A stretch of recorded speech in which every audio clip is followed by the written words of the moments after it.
सिर्फ 5 मिनट का मदरसा कुरान और हदीस की रोशनी में। 3 रमजानुल मुबारक। नंबर 1, इस्लामी तारीख। कुरान करीम का मकाम वो मर्तबा बहुत बुलंद है।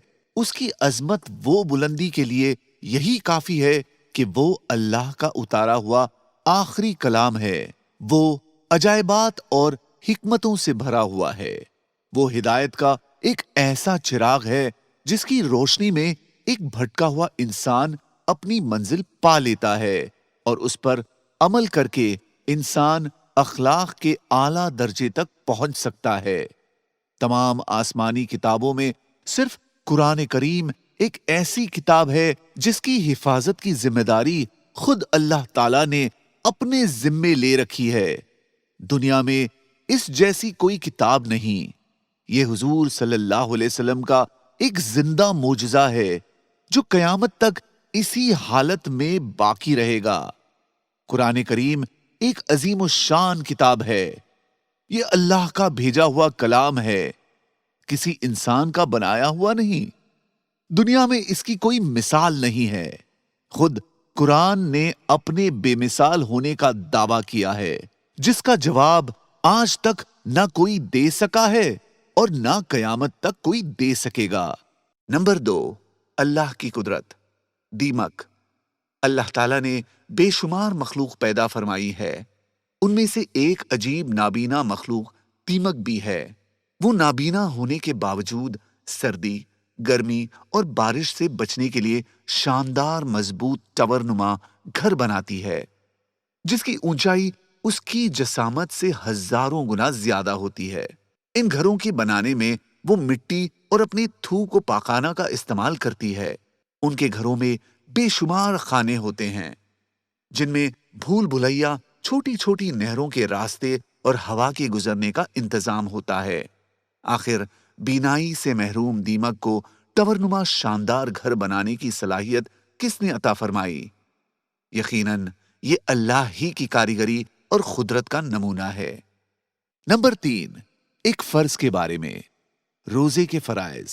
कुरान में अल्लाह ताला फरमाता है, अब तुमको रमजान के महीने में रात के वक्त अपनी बीवियों से मिलने की इजाजत है और अल्लाह ने तुम्हारे लिए जो औलाद मुकर्रर कर दी है उसको तलाश करो और खाओ और पियो, यहां तक कि सफेद धारी सुबह सादिक की रोशनी सिया धारी रात की स्याही से बिल्कुल वाज़ेह हो जाए। फिर सुबह सादिक से रात तक रोजे को पूरा किया करो। नोट: रोजे की हालत में सुबह सादिक से गुरूब आफताब तक खाने पीने और बीवी से मिलने से रुके रहना फर्ज है। नंबर 4, एक सुन्नत के बारे में। रोजा किस चीज से इफ्तार करे?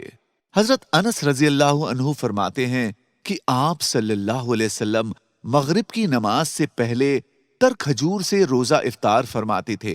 अगर तर खजूर ना होती तो खुश खजूर से इफ्तार फरमाते और अगर ये भी ना मिलती तो चंद घूंट पानी पी लेते। नंबर 5, एक अहम अमल की फजीलत। रमजान में दुआ का कबूल होना।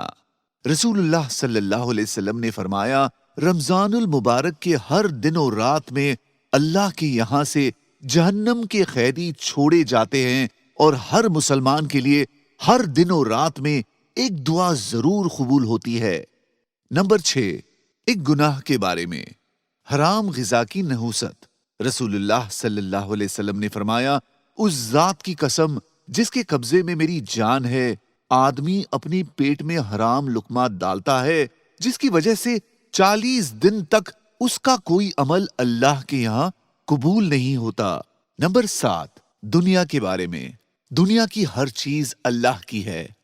कुरान में अल्लाह ताला फरमाता है, क्या इंसान को हर उस चीज का हक पहुंचता है जिसकी वो तमन्ना करे? नहीं, क्योंकि आखिरत और दुनिया तो तमाम तर अल्लाह ही के इख्तियार में है। नंबर 8, आखिरत के बारे में। पुलसरात से नजात। रसूलुल्लाह सल्लल्लाहु अलैहि वसल्लम ने फरमाया, कयामत के दिन लोगों को पुलसरात पर सवार किया जाएगा तो वो उसके किनारे से इस तरह से गिरेंगे जिस तरह से पतंगे आग में गिरते हैं। बस अल्लाह ताला जिसे चाहेंगे अपनी रहमत से नजात अता फरमाएंगे। नंबर 9, तिब्बे नबवी से इलाज। पनीर के फवायद। एक मौके पर रसूलुल्लाह सल्लल्लाहु अलैहि वसल्लम की खिदमत में पनीर पेश की गई। आपने छुरी मंगवाई और बिस्मिल्लाह पढ़कर उसे काटा।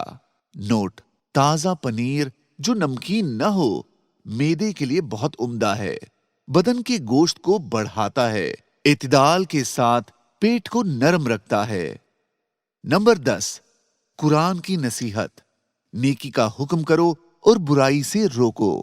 कुरान में अल्लाह ताला फरमाता है, तुम्हारे दरमियान एक ऐसी जमात होनी चाहिए जिसके अफराद लोगों को नेकी और भलाई की तरफ बुलाएं और नेक काम करने का हुक्म करें और बुराई से रोकें। ऐसे ही लोग कामयाबी पाने वाले हैं। जज़ाकल्लाह।